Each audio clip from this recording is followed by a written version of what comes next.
XVIIe et XVIIIe siècle, les autres États européens, Hollande, France, Angleterre notamment, s'implantent en Amérique.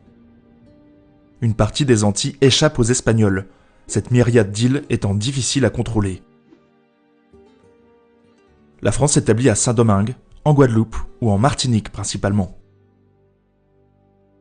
La culture de la canne à sucre est introduite par les Portugais au Brésil dès le XVIe siècle, puis étendue aux Antilles un siècle plus tard. Les puissances européennes profitent du besoin de main-d'œuvre pour établir un fructueux commerce maritime, organisé autour de la traite des Noirs, le commerce triangulaire. De riches armateurs organisent le départ de vaisseaux depuis les grands ports négriers européens. Par exemple, Nantes, Bordeaux, Liverpool ou encore Amsterdam.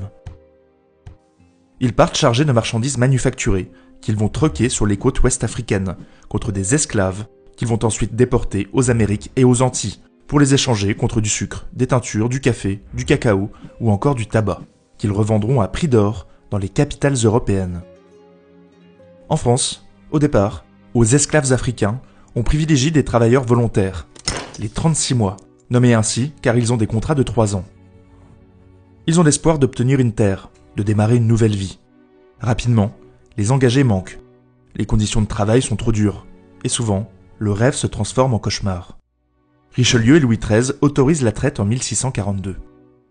Mais c'est réellement sous Louis XIV, puis au XVIIIe siècle, que le système se rationalise et qu'une économie sucrière, utilisant les esclaves déportés d'Afrique, se développe. Par exemple, à Saint-Domingue, il y a 30 000 esclaves qui produisent 3 000 tonnes de sucre en 1690.